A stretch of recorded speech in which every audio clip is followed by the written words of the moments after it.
At 6 o'clock. Does anybody want to do the Pledge of Allegiance? I say we do. Sure, I'm with you. Flag up window. I pledge allegiance to the Allegiance to the flag flag of the United of the States United of States of America America. and to the And republic to for the which it republic stands, which it stands, One one nation. nation, one nation, under God, under God, indivisible, indivisible, with liberty and justice for all. justice for all. Thank you, Ted.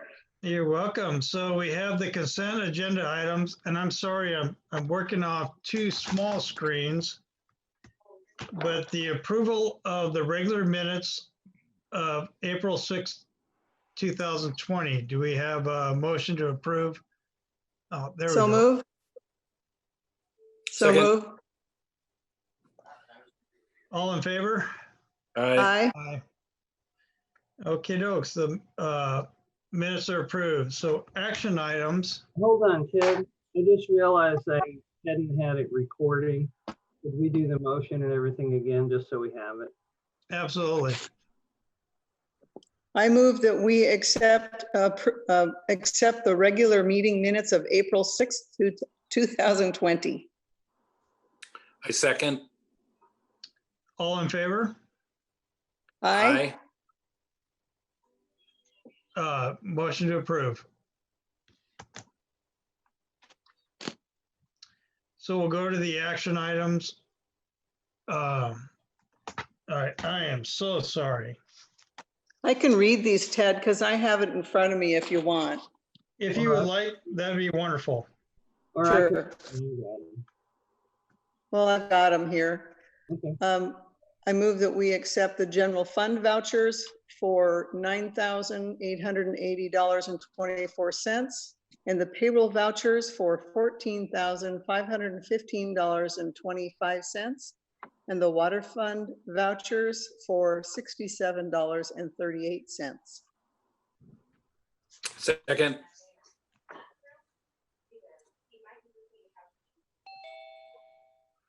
Do I hear a motion to approve? Yeah, because I worded it to where I made a motion to approve and then I read everything. Well, I will And second Scott that. just seconded. Second. All in favor? Aye. All right, commissioners report. I don't really have a whole lot. I can say that I met with Bonnie and Toby I think a week before last, and just to touch base about how we're proceeding, making sure that everybody was on board with what the progress is. And I think so far they are waiting for Nickel Brothers to come and lower it back down. They've replaced all of the floor. And when they put the whole thing back down, then they'll finish doing the interior walls. And I've been trying to give them some pizza at least once a week. And they're doing really a great job. They've had a good time doing it, and it's progressing really well. It's been great. So that's kind of about it for me. Hey, Judy, how many is on that crew? Well, it kind of depends. The minimum has been about 3. Okay. When the Nickel Brothers were there, but that was when they first started. There was probably about 10, I guess, maybe at the most. But that was when they first started. They've done an amazing job. So you're giving pizza. I'll make sure I drop some food by there also. They've just been doing an amazing job. So. Yeah, I don't think they're there this coming week because they're waiting for Nickel Brothers. Nickel Brothers is supposed to come and lower it back down. I think the 16th or 18th. I can't remember. Okay. Well, I just had the port Zoom meeting and I had the EDC Zoom meeting and then sheltering in place for COVID-19 from my office. Well, I've just had the general meeting and then a meeting regarding the placement of the pillars with Larry. But Scott, I'll tell you that the EDC has been doing a tremendous job for a lot of our small businesses and nonprofits. Great. They've been doing a really good job. So, Yeah, the staff's really stepped up and done a lot of good for the community and the small business. yeah, they have. They really have been. So security officers report. Larry, are you going to take it over, Travis? Yeah, I can read that. Hold on a second. I got to get to it.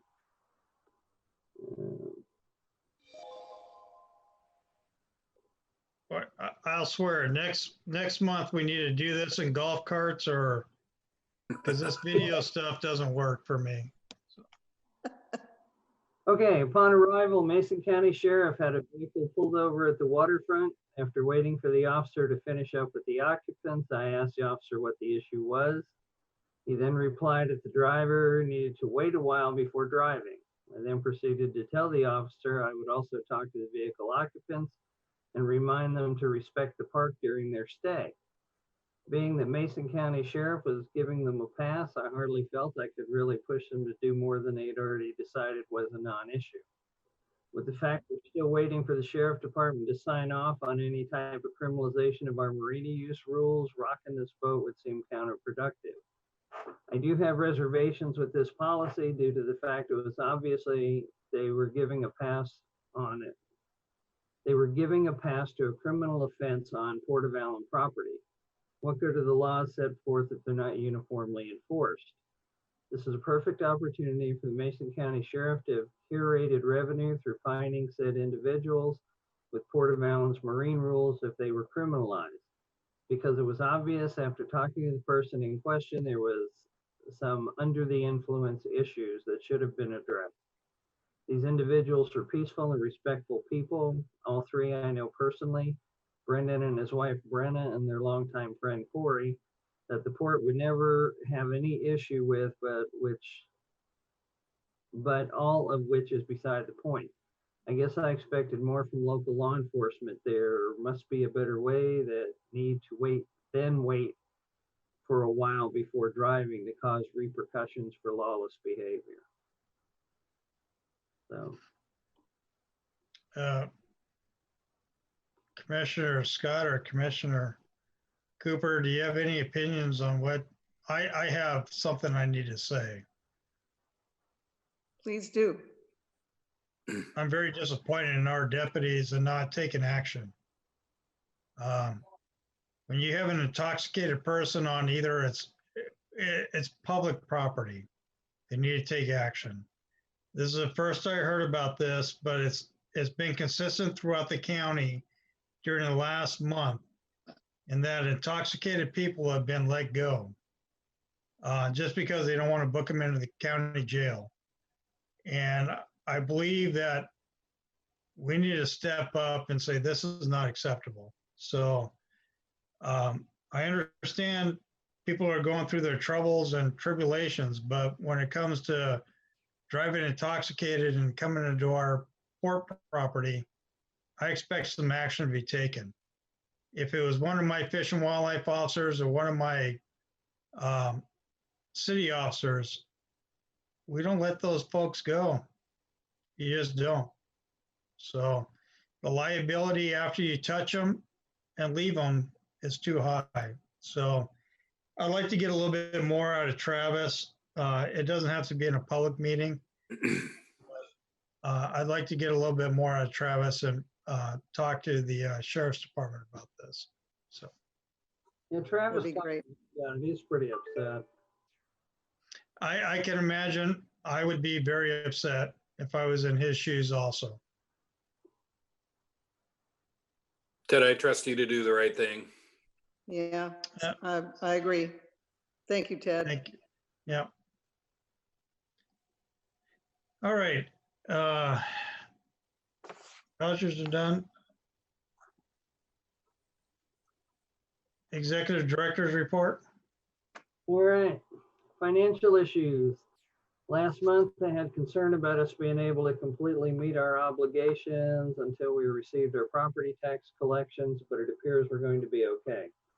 We received a partial payment on May 1st, primarily everyone whose mortgage company paid their taxes for them, and we'll continue to receive what does come in monthly as usual. Since the majority of our tax payments come from Lakeland, while I expect things will be very tight, We hopefully won't need to tap our reserves at any point before the next tax collection in October. And we'll get through the year without taking any drastic measures. What really hurt us was the fact our audit cost was significantly higher, $8,800 than we anticipated and or budgeted for.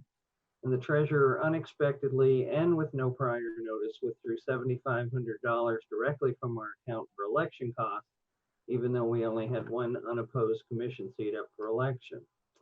Also, we've not yet received the expected reimbursements from RCO due to the computer crash with Prism. Of course, our billing was in the group of things that got wiped out when that happened. Took me some time to connect with Kim Sellers, but we finally talked on Thursday and she went through the entire Prism billing system together with me. We successfully resubmitted it. She said she'll contact the powers that be and get this process as quickly as possible. She also told me that with the COVID-19 situation, everybody's working from home and it's slowing things down. However, she also told me they're relaxing the guidelines on some things and there's a possibility we could have our 25% match for Ogrins reduced. So I think that's a good thing. I have to write a request and detail why it should be, which I did today. Meanwhile, we have zero revenue coming in. No mortgage or launch fees, no gazebo rentals, which we usually see a spike in right about now every year. Also, we've had to refund both deposits and advance payments for gazebo rentals for events that have been canceled. The opening of shrimp season are the single most productive days at our boat ramps and marinas. But unless a decision is made at the state level to change the opening of the season, we may be out of luck this year. Meanwhile, I read a post on Facebook from the Washington Policy Center saying Governor Inslee has released some federal stimulus money to help local governments. I was hoping there's a possibility of recouping some of the money we've lost from the gazebo rentals and launch fees. So I called the governor's office to find out if the port's eligible for any of this. I got a 10-minute voicemail that gives a lot of phone numbers and websites to go to for different things, but none that apply to this. Also, there's no way to leave a voicemail or ask a question or have someone call you back. So I called the press office who refused to give me any information other than telling me to call the main number for the governor's office. The person I spoke with made it real plain I was wasting her time. So I called Dan Griffey to see if he can help, waiting to hear back from him. I did speak with our lobbyists and they sent me some information. So if we are eligible for anything, it doesn't look like it's going to be a significant amount. However, in spite of all this, there's some light at the end of the tunnel and it isn't the oncoming train. We've issued a total of 27 water availability letters, which are required for building permits to be issued and only collected on 10 of those. So that is an unbudgeted additional $80,000 we expect to receive sometime this year. By the way, we made the last payment on the water system on Friday and we now own it free and clear. Also on the positive side, we'd received an award letter for the $10,000 Department of Commerce grant we applied for in the supplemental budget. This is to use for preparing the parking lot for the development of the Oyster House platform. The lobbyists were instrumental in getting us that grant. So in total, between 2019 when we first hired them and so far this year, they've gotten us $228,000 directly. And they were helpful in the North Bay Historical Society getting their grant nailed down as well. So I think for $25,000 that we've invested in them, our ROI is pretty good. Honduras, I asked them if we're covered for the loss of income from our facilities due to COVID-19. We received a response from their reinsurer, Allyn, that basically takes 12 pages to say no. Put a copy of their response in your meeting packet. I've also asked Clear Risk Solutions for a quote. Clear Risk is Honduras's largest competitor and covers a number of other ports, cities, and counties. I sent Honduras a required opt-out letter so we're not bound to them for automatic renewal. If Clear Risk doesn't submit an acceptable bid, we have the option of, according to our agreement with Honduras, to rescind the letter and renew. Electrical issue. We believe we've tracked down the problem, and it will require some additional ground fault circuit interrupter equipment to be added that wasn't part of the original engineering. I asked both Seth from George's Electric, the electrical contractor, and Ken Wild and Avitan, the vendor for the pedestal, how this problem could have come about in the first place, and was told by both in separate discussion that while all the engineering is National Electric Code compliant and the work was done according to the engineer's plans and code, in practicality, ground fault circuit interrupting equipment could have been factored into the original plans and wasn't because of cost. I talked to the engineer and he said what he did was value engineered this. In other words, did it the cheapest way. The main breaker is the primary ground fault interrupter rather than using individual ground fault circuits for each pedestal. So I've asked Ken to connect with Seth and figure out how to solve the problem. They told me last week there isn't enough circuit breaker room in the existing panel to accommodate adding the ground fault equipment that it'll take to solve the main breaker tripping problem. A new panel will be needed to replace the one on the dock. Well, we could change the trip settings on the existing breakers. That would be marginal in terms of code compliance and or safety. So at this point, I asked George's Electric for a bid on replacing the panel, installing the needed ground fault equipment. Since I haven't closed out the grant for this yet, I also asked both Ken and Seth to write me letters explaining the problem and the resolution so I could submit it to our grant manager and get the added costs covered in the grant. I told both I'd like to get this work done in time to open the marina for business whenever the governor lifts the stay-at-home order. Another electrical issue. Our neighbor on the North Shore is once again complaining about light pollution. That's from the lights on the boat launch. He complained about it a couple of years ago when he had his motorhome parked there. We worked with the PUD to try and accommodate his concerns, and that seemed to solve the problem. But now he's building a house and isn't happy with what worked before. He contacted the PUD directly without contacting us and met with someone out there. He proposed installing some motion sensor lights on his property and turning off the light above the pay station, which is located at the head of the ramp. I met with the representative from the PUD and our neighbor, and we came to an agreement that the PUD will set a new pole on the other side of the ramp and a new light and direct the light towards the ramp. Our neighbor will install the motion sensors anyway, but we'll have the ramp lit, which was our main concern. Afterward, I met with the PUD rep and told him we're interested in some lighting for the parking lot across the street. We're going to set a pole there as well with 2 lights aimed towards the back of the lot. Public Wi-Fi. The PUD also contacted me and asked if they could locate a public Wi-Fi hotspot on their property. Excuse me. Part of a countywide effort they've undertaken to expand broadband access, which, as you know, is a WPPA priority. I approved doing it. They sent us a contract. There's no cost to us for the equipment or to maintain it. Reopening our facilities. We need to discuss a potential plan for reopening our facilities so we can start to get some revenue flowing once again. Several other ports are beginning to do this under social distancing and other guidelines. This is on the agenda for discussion tonight. Yarrick Utilities proposal. Our loan application with the State Department of Health to purchase the Allyn Cary Community Water System has been approved. I spoke with Jeff last week, and while there are some hoops we have to jump through and we still need to negotiate the final sale price and terms. But due to the COVID-19 situation, nothing much is really happening. However, we did get an asset lit from the Department of Health, and Jeff needs to fill it out. I forwarded it on to him and asked him to return it so I can send it in. Water system issues. As you're aware, we're notified by the Department of Ecology that unknown to us, construction of a new well should have been completed by March 1st. Requested a 3-year extension on the deadline, and Ecology has expressed a willingness to grant that if we can address and satisfy the concerns of the Squaxin tribe in relation to impacts on Sherwood Creek. Commissioner Jackson, myself, and Bill Ray had a conference call with the biologist from the Squaxin tribe. She asked us a bunch of questions and did say the tribe doesn't want this process to be adversarial. They're willing to work with us any way they can to be helpful. I previously contacted Doug Peel of Northwest Water and asked how to proceed with the new well issue, and he responded that we should contact the hydrologist that originally worked on the water right, Robinson Noble, and get them involved. I reached out to them and received a response basically saying, we'll be glad to help. Open your checkbook. The consultant that dealt with the tribe's concerns is different from Robinson Noble. I reached out to them, but have not received a response, most likely due to the COVID-19 situation, but I'll keep trying.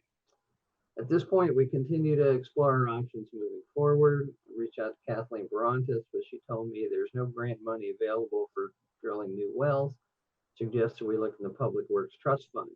She also said there's a possibility that money is available for the acquisition of an adjacent system with an approved well.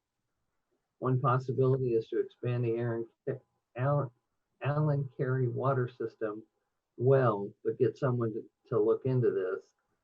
Has been installed, but getting someone to look into this has been installed by the COVID-19 situation, coupled with the governor shutdown of construction. So basically in a holding pattern for now on just about all the issues surrounding this.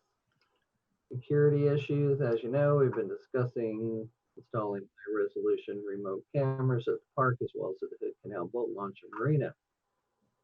We want a system that'll transmit multiple images from multiple cameras in multiple locations and store them in the cloud for any necessary law enforcement documentation. Commissioner Jackson and myself met with a potential vendor in January and received a bid last month. It was way out of our ballpark, which we expected, but she did offer suggestions for us to follow up on. Just nothing new has happened on that. WPPA meeting schedules, the finance seminar originally scheduled for June 10th to 12th at the Campbell's Resort in Chelan has been canceled. So next up is the Executive Director Seminar, July 9 and 10 at Alderbrook, and the Commissioner Seminar is July 21 and 22 in Walla Walla at the Marcus Whitman Hotel. Renting out our small office, nothing new. Totem pole issue. James Kelsey and I finally connected and agreed to try and meet, but got sidetracked by the virus. I'll try contacting him again this week. So, old business, would you like me to go into that? Yes, please. Oyster House, we had previously received a $6,800 bid from Envirotech, which I originally thought was a bit high, but after getting one from Crazen, it's actually pretty good. Bill Ray and myself met on site with the owner of Envirotech and the engineer from Art Anderson, along with Commissioner Jackson last week, to review what needs to be done and create a plan of action. The engineers asked about a survey of the site and if there were any previous test borings.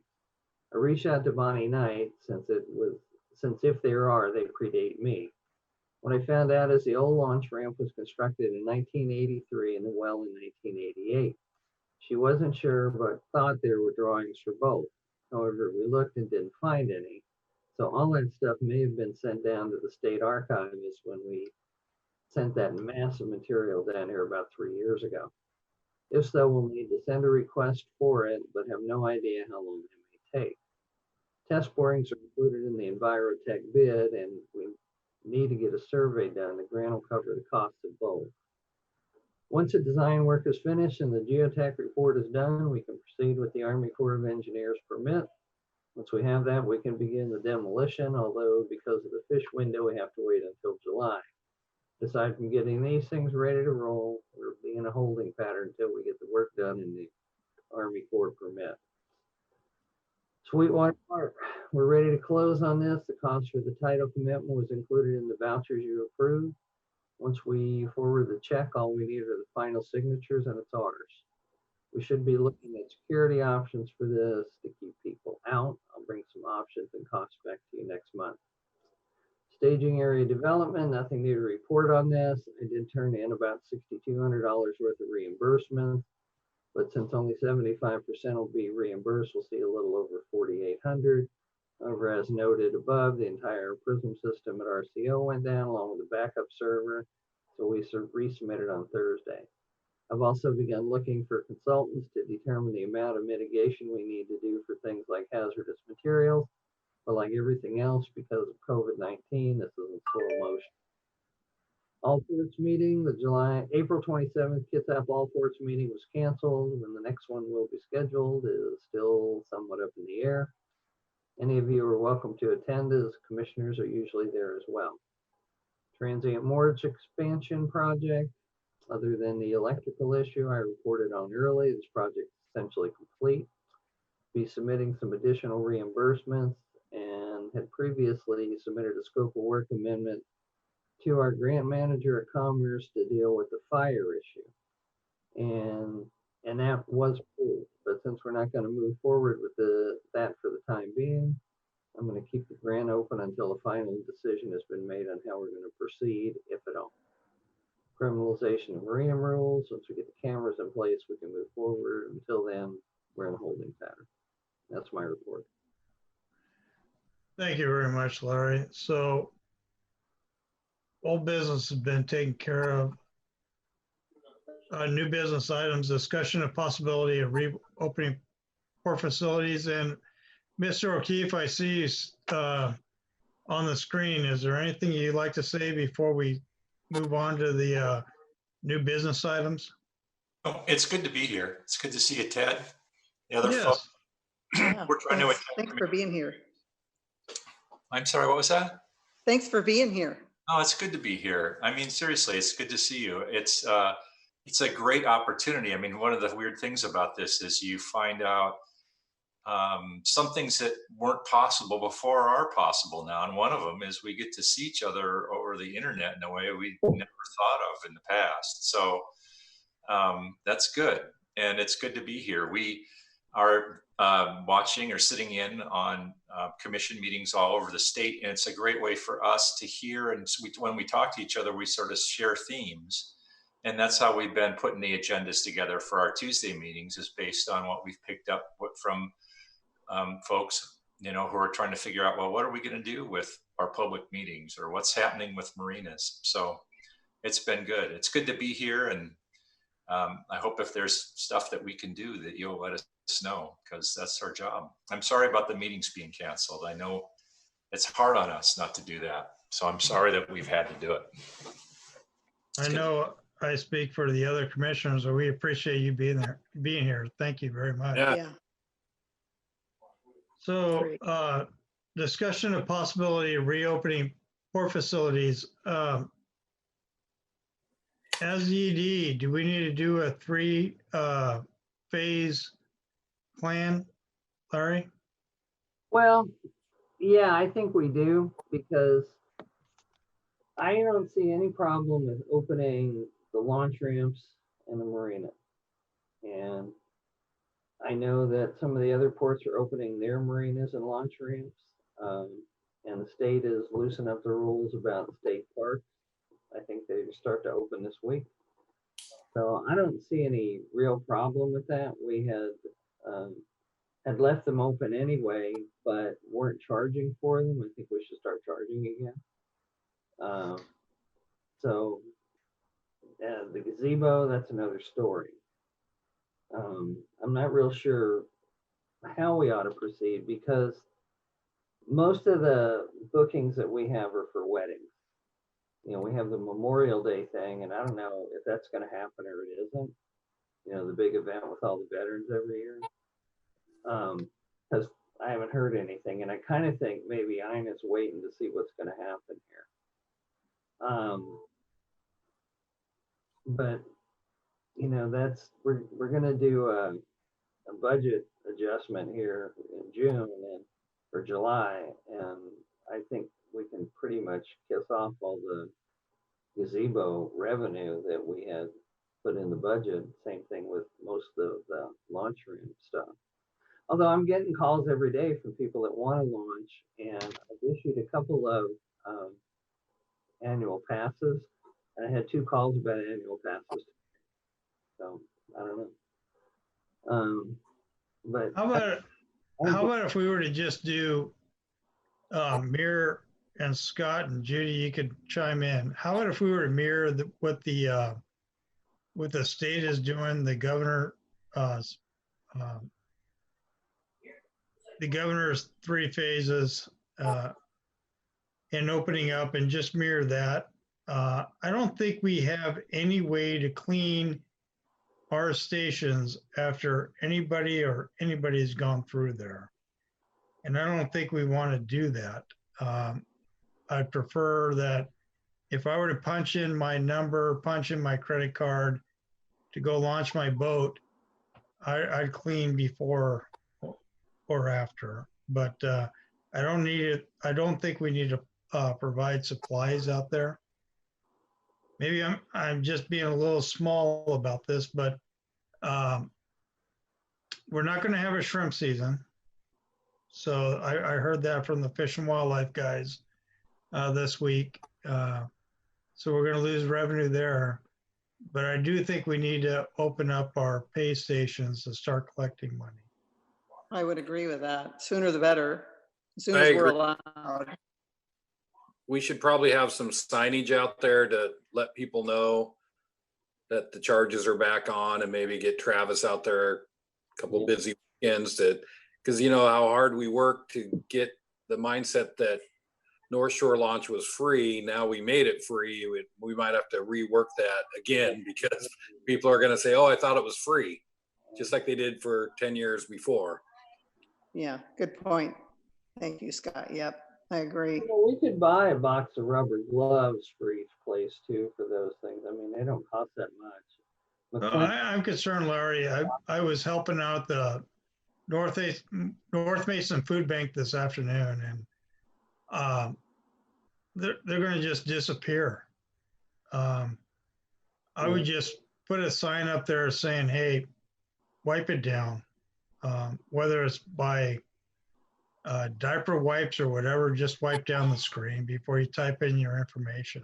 So, Okay, I'll take care of it. I mean, that's my opinion. So, Larry, I have a North Shore boat launch question that came from your director's report.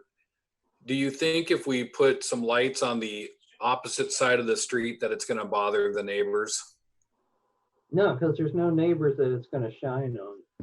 You know, we got that hillside on the left side as you're facing the back of it. And on the right side, we have that one neighbor, but they're set back behind the bank as well. So I don't think we're going to bother anything. What I'm concerned with is, you know, we got drug deals going on in the back there. Yeah. Yeah, we need it lit for sure. that doesn't happen, Larry. Come on. And the neighbor that's complaining is the one right next door.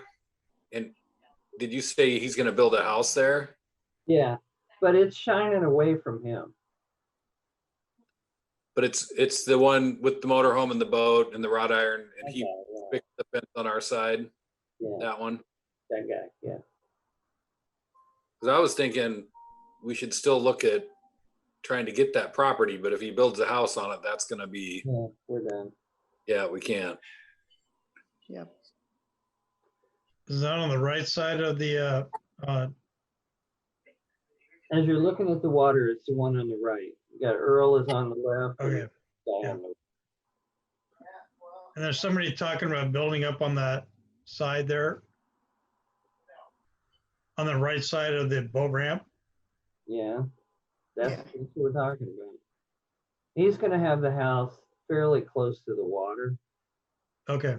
but you know, there's some setbacks and he's gonna have to observe those. But I don't know how far back he's planning on. But I think when we were talking the other day, he said something about having it be at like at about the end of the fence line. Okay. He wasn't real clear about exactly what he was doing there. I have another Has he comment already- about, Go ahead, Scott. sorry, Judy. It's all right. Go ahead.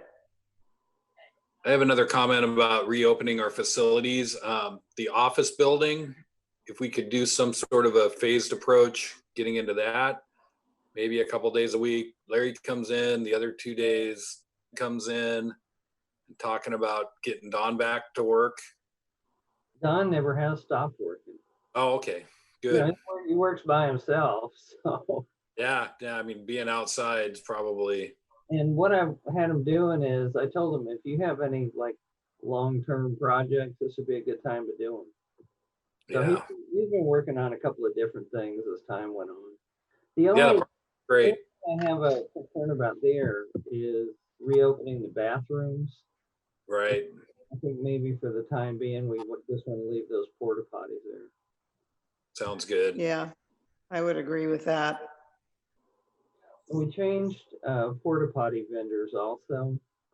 We were using this company in Shelton, and they were billing us every 28 days. And when we called them and said, how much was it a month? They gave us a number. But what they didn't tell us was it was every 28 days, not monthly. So that's 13 times a year. So we've got somebody else in there, AAA septic or something. And Who was it before? Allyn Johnny. Okay, isn't that who we've always used, like North Shore? And I don't know who they use. well, I think Well, we the used North to use Shore- AAA. We Pardon? used AAA. We used to use AAA many years ago. Well, they only bill monthly, and in the end, we're going to save about $500 a year. Yeah, So good. Larry, go ahead, Judy. Nope, that's good. Go ahead. Oh, I'm just saying, I think that's who we use for the Santa cans on the North Shore too. They might be billing us every 28 days down there as well. yeah, that's their policy. And when I found out about that, it was like, wait a minute here. And I called them up, and the lady was actually kind of rude about it. But Do we want to switch our vendor at the North Shore as well? we did. That's it. Oh, it's all switched. Well, we're going to leave the porta potties. Those are Allyn Johnny ones. We're going to leave those right now. I don't know that AAA has porta potties you can rent. Oh, I got you. I Okay, think we'll just leave those here because they're not going to be there that much longer. I got But for the stuff on the North Shore, we're going to have them do the service. you. Great. And like I said, save us about $500 a year overall. I'm sure Jerry's enjoying this porta potty discussion. It's very riveting. You ever been to a legislative session? True. I was waiting for him to say it stinks, So. Okay, our next discussion item is removal of the arc bins, possible discussion. This Yeah, is, when I wouldn't say possible. I think we need to discuss it. So this came from me. We're doing the clean out of our house and garage, and as you guys know, I drive that Highway 3 corridor quite often. So what I see is people, rather than going to the dump because they can't go to the dump, they're dumping next to the bins because most of the things aren't going to fit in the bin. There's bicycles, microwaves. It's basically saving people a dump load. And although I agree with the program, the ARC, and I support everything they do, I'm not sure that it's a good image for us to have dump loads in our front parking lot. It's really bad on the weekends, and even the bins themselves are pretty rusty, and they're pretty, I'm sure they're contaminated with people touching them. And at the very least, I would like to see them gone, but if that's not consensus here, I would like to see them maybe replaced because, like I said, they're rusty and they're in bad shape, and it's an eyesore to me. well, I have a suggestion.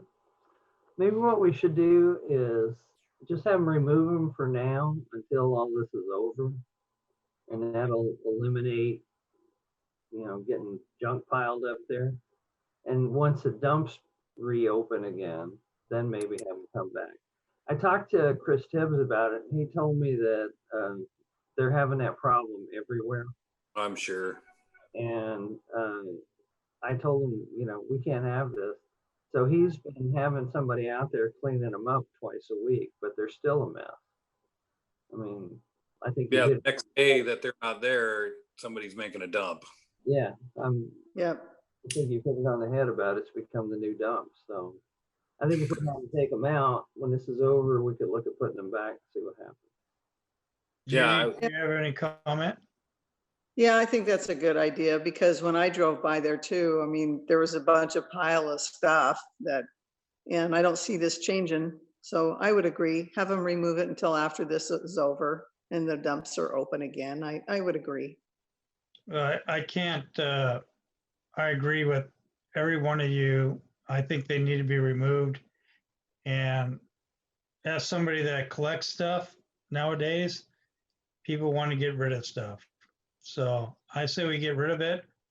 if people want to do the right thing and just put the right amount of stuff in those boxes, we leave them, but let's get rid of them. So,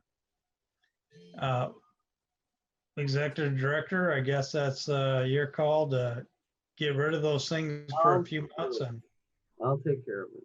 yeah, today I drove by and there was garbage. It's no fault of anybody on this screen, but there was garbage all over it. And I'm sure the neighbors don't want to see that. We don't want to see that. So, yep. All right, No good deed. Yeah, really. Mr. O'Keefe, public comment. Sounds like you're doing good work over there. I'm sorry to hear about the dumpster. But you know, I mean, the thing that you're talking about with the reopening your boat dock and your lodge, you know, a lot of people are having the same conversation, and they come to different places. It's really interesting. They don't want to have people go down to Oaxaca. I mean, they feel like they're a small community and that this get overwhelmed. But there's plenty of places, particularly in Puget Sound, that are getting ready to do what you're doing. Good. That's Well, good. there's one thing that I know this board has thought about is trying to protect the traffic control off of the drive up onto onto 3. Unfortunately, I think this week, the last 2 weeks, and Commissioner Cooper can correct me, I think we've had 3 collisions in the last 2 weeks on 3 in North Shore.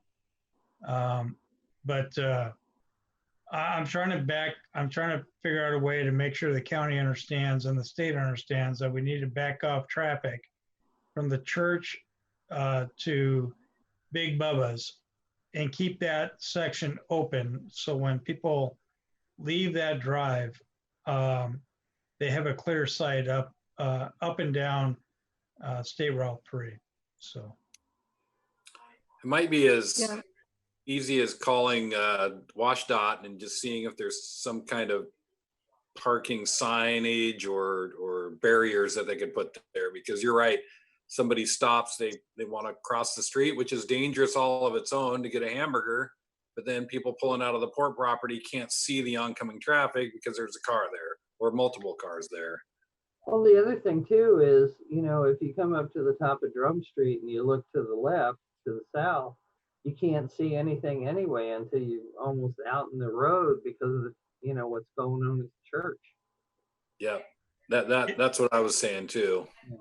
if you go down State Route 302, you'll see from milepost 1.5 to milepost 3, no parking on the right-hand side signs.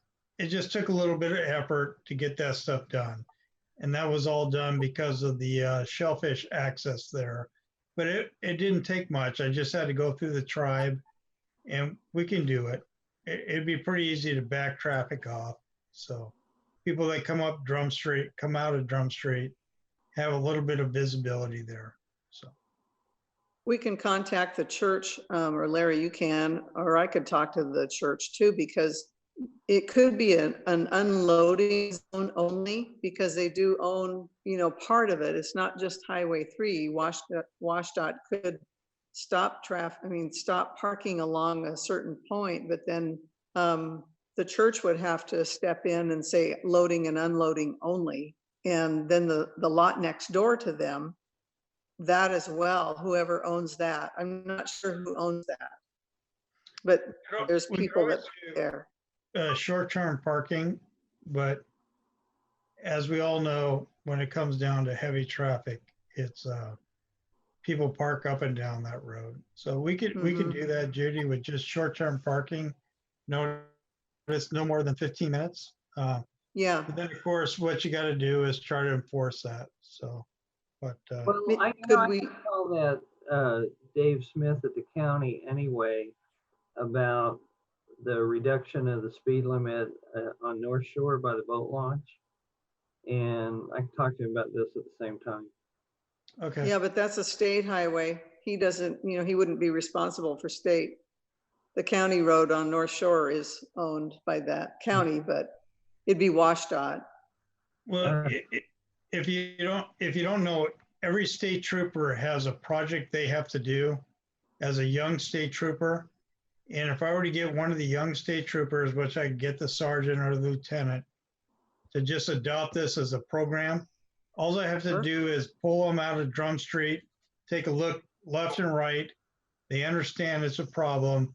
They'll adopt it as their program and they get a little bit of brownie points for that. So we can do Perfect. it. It's a great idea, Ted. Yeah, And maybe we could offer the church extra parking if we need to, once things kind of get sorted out with the Oyster House, but maybe we could offer, overflow or something like that. Because, the people, Absolutely. when they have weddings, they gotta have a place to park. So, Yep. We can do it at the port. As long as people get, as long as they get adequate distance sight out of Drum Street. I think we Yeah. can do that, no problem, so. Who owns the church? it's an organization, it's the historic organization, the Allyn Historic Church. I can't remember the official title, but it's a group, and it's a 501c3. And they have no They park. own- No, not really. Except I mean, on the it's our- side and up front. Yeah, it's our lot or nothing for events there. Pretty much. Maybe they transfer that to us.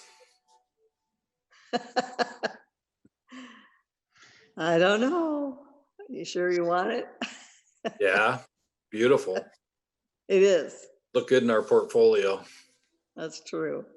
So the last thing I had asked Laurie about this earlier this week, has anybody heard anything about Allen Days? No, I haven't. Tahuya Days canceled, the Okay. Tahuya Salmon Bakes canceled.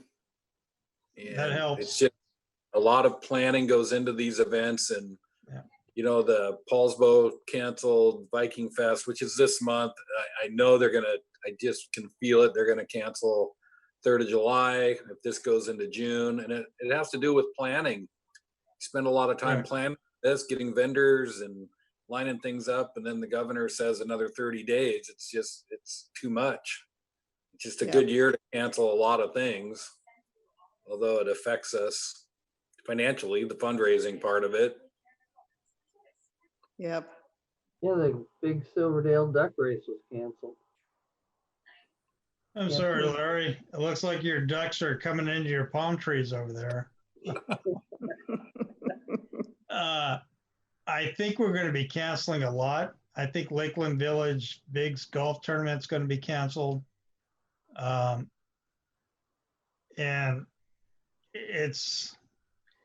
I just don't think there's a lot of things going on. And the biggest thing I agree with you, Scott, nobody wants to ask people for money. Nobody wants to ask our businesses, and there's not going to be a whole lot of sponsorship. So, and I wouldn't want to ask any sponsorship. So, Yep.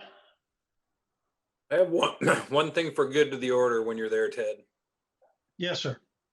So it's just it's a comment that Larry made in his executive report about all the tax money comes from Lakeland. So we've been down this road before, and I'd asked the question, and I had actually called the assessor's office, and they said that they can't really get that information for us, but it would be interesting to me to find out precinct wise where the money does come from. There's 2 Belfair commissioners, there's 1 Allyn commissioner, and does the money really, all of our money come from Lakeland? That's just a question that I brought up before, because it's been said before that all of the port's money comes from Lakeland. I'd like to know if that's true or not. 'Cause to Yeah, good me, point, if- because Belfair's got a lot of commercial property. Sorry, Scott. Yeah, Yeah, no, but if- I'll take a look, Scott. I mean, that's a great question. I don't know. I know Lakeland has just decided not to pay any property taxes. So, yeah, because they can. yeah. Yeah, No, that's a my joke. That was a brain goes joke. to- No, I know. But Um, there's But I- 2/3 of the district is in Belfair, or 2/3 of the port district's in Belfair.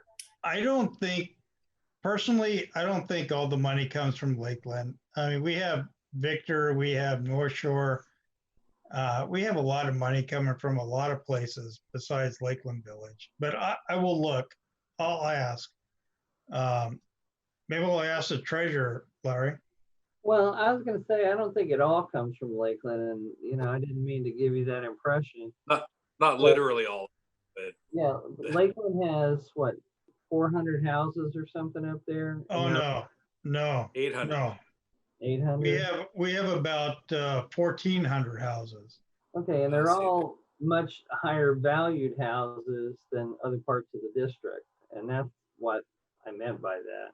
Yeah. The only thing that has comparable value is what we have down the north and south shore, but we don't go that far down there. And then we've got Beers Cove and Lynch Cove has a lot of houses, but the values don't compare to Lakeland. No, that's points well taken. I'm just, maybe 6 years ago, that same claim was made, and I just asked the director at the time if he could find out kind of, does the money come in from commissioner districts, and the assessor basically threw us out of the office, but you know, or the treasurer. I For will half, check. like really. I will check for you and Judy. And Judy probably knows better than I do, but I don't think Lakeland is growing. There's a bunch of development going on right now.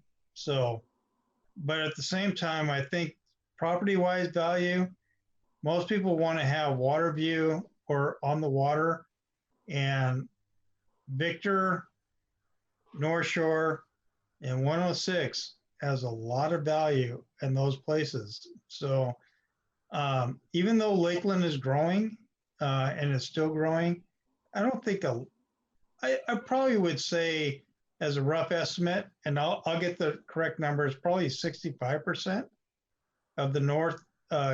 No, I wouldn't even say that. Probably 55% of the north end. I'll back up. 50% of the north end comes from Lakeland. So, but Lakeland has a lot of retired folks with set incomes, and so, and it's still growing. You've been up here.